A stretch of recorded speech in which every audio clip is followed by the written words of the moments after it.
आपको बता दें कि प्रतिवर्ष की भांति इस वर्ष भी प्राचीन माता फूलमती मंदिर छोटा लखन कानपुर नगर में भोलेनाथ के 13वां वार्षिकोत्सव के उपलक्ष्य में दिनांक 9 जुलाई 2025 दिन बुधवार को सुंदरकांड पाठ शाम 6 बजे से दिनांक 10 जुलाई 2025 दिन बृहस्पतिवार भंडारा व सांस्कृतिक कार्यक्रमों का आयोजन किया गया।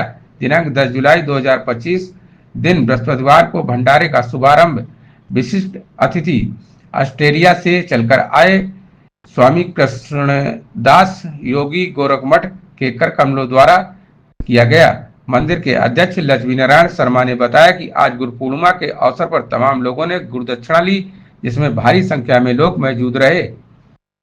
कारम व्याप्तम येन चराचरम तत्पदं दर्शितं येन तस्मै श्री गुरुवे नमः। श्रीमद्हंस समारम्भ्यं निम्बभास्करमध्यमाम् अस्मदाचार्यपर्यन्तां वन्दे गुरुपरम्पराम्। कृष्णाय वासुदेवाय हरे परमात्मने प्रणतः क्लेशनाशाय गोविन्दाय नमो नमः। जय जय राधारमण जय जय नवल किशोर जय गोपी चितचोर प्रभु जय जय माखन चोर। लोकाभिरामं रणरंगधीरं राजीवनेत्रं रघुवंशनाथं कारुण्यरूपं करुणाकरतं श्रीरामचन्द्रं शरणं प्रपद्ये। ऋषिभिः समिस्तुतां नित्यं हिन्दुराष्ट्रविभूषितां वैदकीसाधना भूमिं वन्दे भारतमातरं। वैदकीसाधना भूमिं वन्दे भारतमातरं। सर्वे भवन्तु सुखिनः सर्वे सन्तु निरामया सर्वे भद्राणि पश्यन्तु माँ कश्चित् दुःखभाग्जनः। सभी का मंगल हो, सभी का कल्याण हो, सभी के घर में धन धान्य की वृद्धि हो। माता अन्नपूर्णा और माता लक्ष्मी सदैव आप लोगों पे सदा प्रसन्न रहें। महाराज जी आज कानपुर की धरती पर आए माता फूलमती मंदिर के प्रांगण में, क्या कहना चाहते हैं? बहुत अच्छा। आज गुरु पूर्णिमा के पुण्य अवसर पर सभी भक्तजनों का आग्रह को स्वीकार करते हुए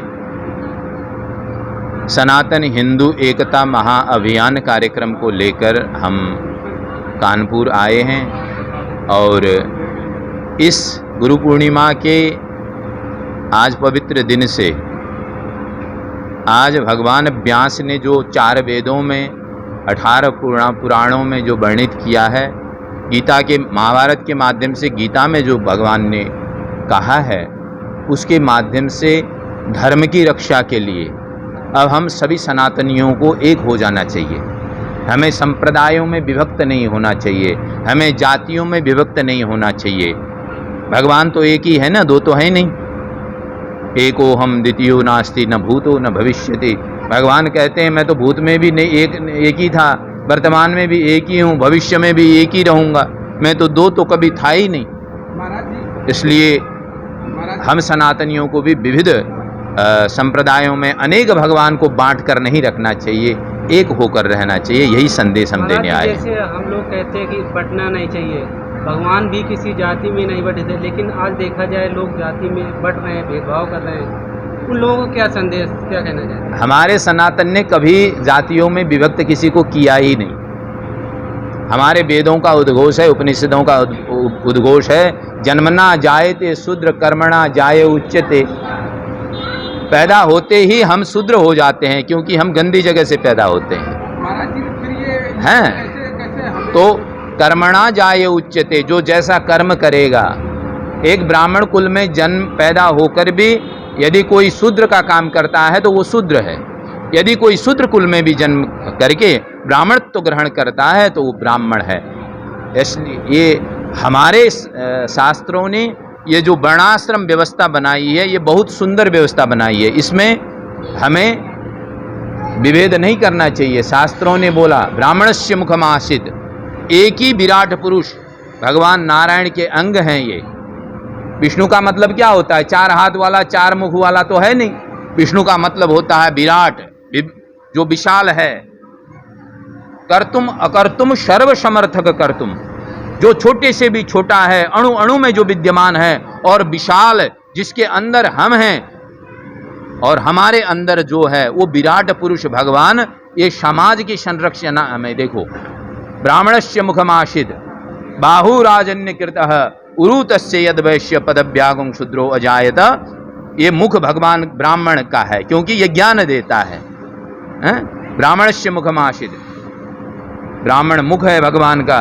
बाहुराजन्य कृतः, ये जो भुजाएं हैं भगवान की बाहु हैं। उरुतस्य यद वैश्य, ये उदर जो है वो वैश्य है। पदव्यागम शूद्रो अजायत, ये पांव क्या है? शूद्र है।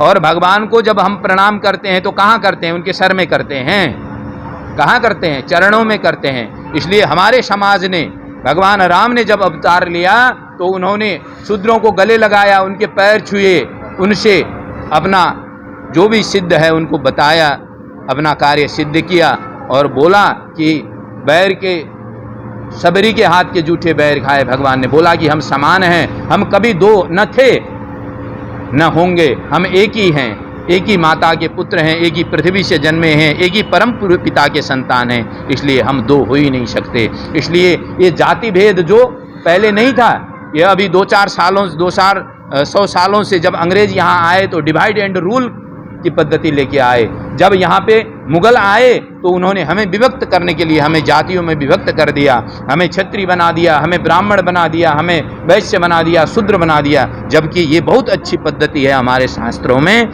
ये अच्छी पद्धति होनी चाहिए, केवल कर्म के आधार पर ही होनी चाहिए, जन्म के आधार पर नहीं होनी चाहिए। हमें बटना नहीं चाहिए, बटेंगे तो कटेंगे, एक रहेंगे तो नेक रहेंगे।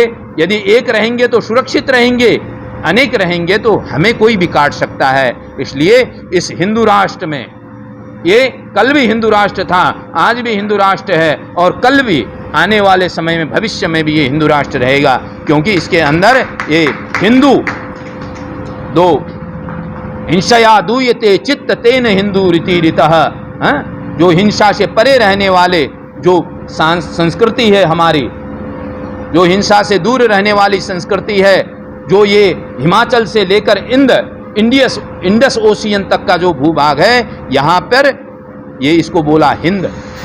ये क्या है?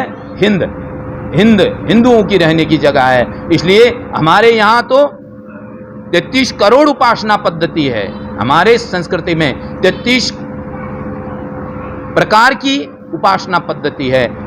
मैं मुस्लिम भाइयों से भी ये अनुरोध करूंगा कि आप लोग मुस्लिम नहीं हैं, मुगल के नहीं हैं, आप हिंदू ही हैं। आपकी उपासना पद्धति जो भी हो, भगवान तो एक ही है। आप अल्लाह करके पूजो, ठीक है, कोई गॉड करके पूजे, कोई कृष्ण करके पूजे, कोई शिव करके पूजे। उपासना पद्धति आपकी जो भी हो, आप जिस मंदिर में, जिस मस्जिद में, जिस चर्च में, जिस गुरु क्या बोलते हैं उसको, गुरु ग्रंथ साहिब को पढ़ना, और आप जहां भी जाते हैं, गुरुद्वारा में जहां भी जाते हैं, परंतु आप हिंदू हैं, क्योंकि आप हिंदुस्तान के अंदर रहते हैं। इस मिट्टी में आप खेले हुए हैं, इस मिट्टी में आप चले हुए हैं, इसकी माटी को आपने खाया है, इसके जल को आप पीते हैं, तो आप हिंदू ही हैं, आप दूसरे हो ही नहीं सकते। महाराज जी, जैसे हम लोग हिंदुस्तान में रहते हैं, हम लोग बोलते हैं कि हम हिंदू हैं, तो जैसे ये धीरेन्द्र शास्त्री जी महाराज हैं तो बोलते हैं देवकी नंदन जी हिंदू राष्ट्र बनाना है। ये हिंदू राष्ट्र बनाना क्या, ऑलरेडी हिंदू राष्ट्र है। मैंने अभी श्लोक बोला ना, क्या बोला?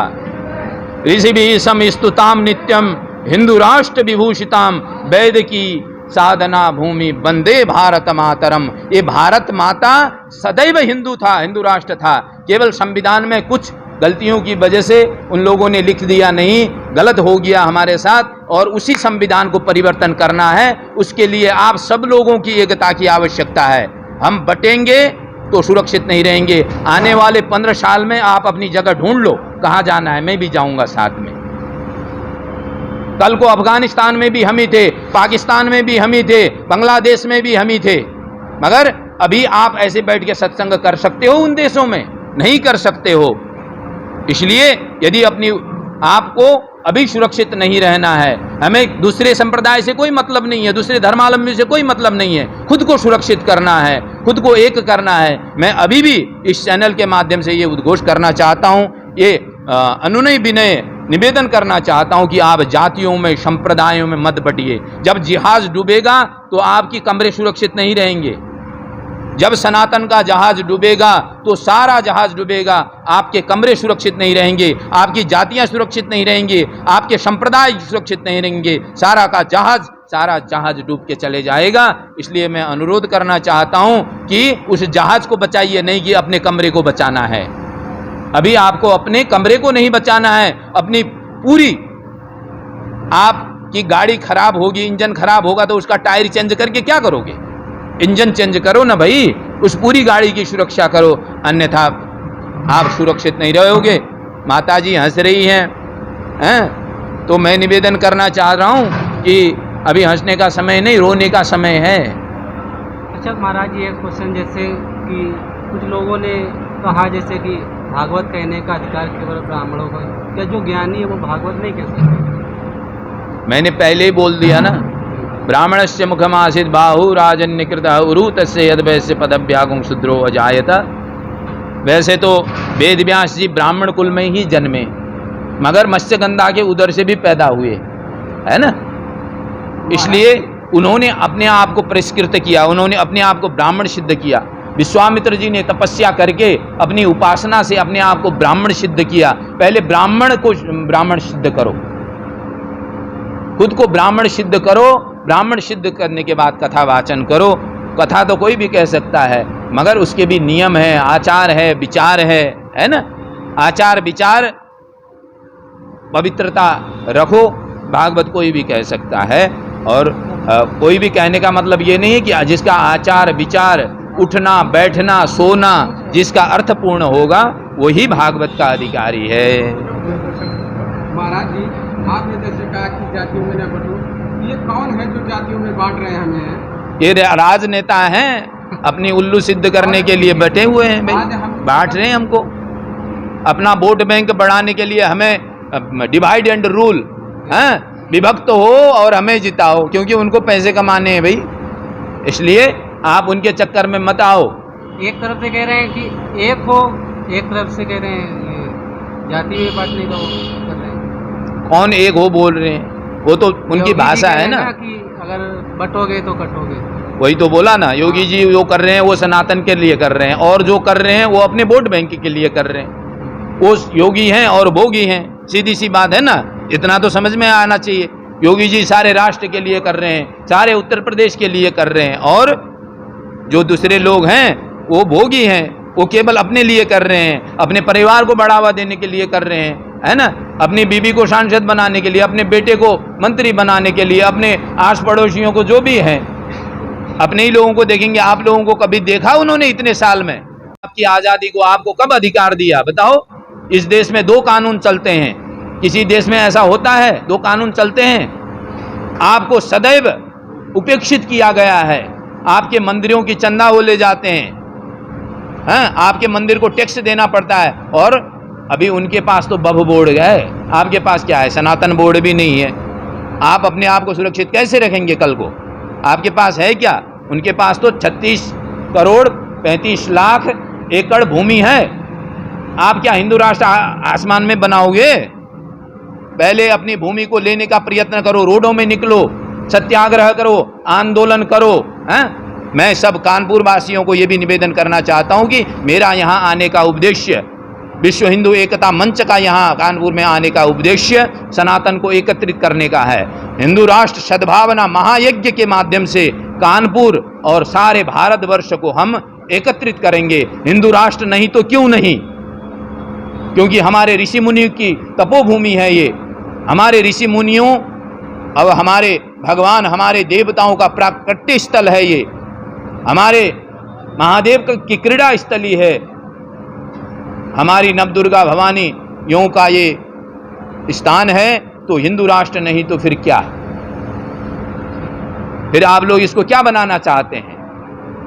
ये प्रश्नवाचक चिन्ह को लेकर हम आप लोगों के समक्ष हिंदू राष्ट्र सद्भावना यज्ञ के माध्यम से आएंगे और आप सब कानपुर वासियों से हमारा अनुरोध है कि आप लोग आइए, अब हाथ से हाथ मिला के आइए, एक दूसरे को उपेक्षित करना छोड़िए, एक दूसरे को गले मिला के आइए, इतना ही कहूंगा मैं।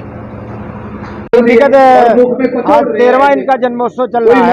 ये प्राचीन फूलमती माता मंदिर का मैं इसका अध्यक्ष हूँ कि हर साल इसका 9-10 तारीख को कार्यक्रम होता है, 10 तारीख को भंडारा भी किया जाता है और ये निरंतर चलता ही रहेगा। अब ऐसा करोगे मंदिर में तो भगवान दुखी होंगे। कमेटी के हमारे सदस्य जो हैं तब कहा शास्त्रों ने तत् सुखी राजेश राठौर जी, राम मोहन जी, सतीश शर्मा जी, सुशील मिश्रा जी ब्राह्मण रखा जाता है और राम मोहन जी, विमला बहन जी आदि आदि भगवान को उठाना चाहिए। सारे लोग हमारे यहाँ बढ़ चढ़ के पूरा सहयोग करके इस कार्यक्रम को चलाते रहते हैं, हर साल विगत वर्षों की भांति। और सेवा के लिए अतिथि में कौन आया मंदिर में आज के मुख्य अतिथि के रूप, विशिष्ट अतिथि के रूप में हमारे जो है स्वामी रामकृष्ण दास योगी गोरखपुर मठ के और ऑस्ट्रेलिया से चलकर आए हुए श्री परमहंस रामदास योगी जी और उनका पूर्ण तरह से उनका प्रवचन और गुरु दीक्षा के रूप में ये कार्यक्रम चल रहा है।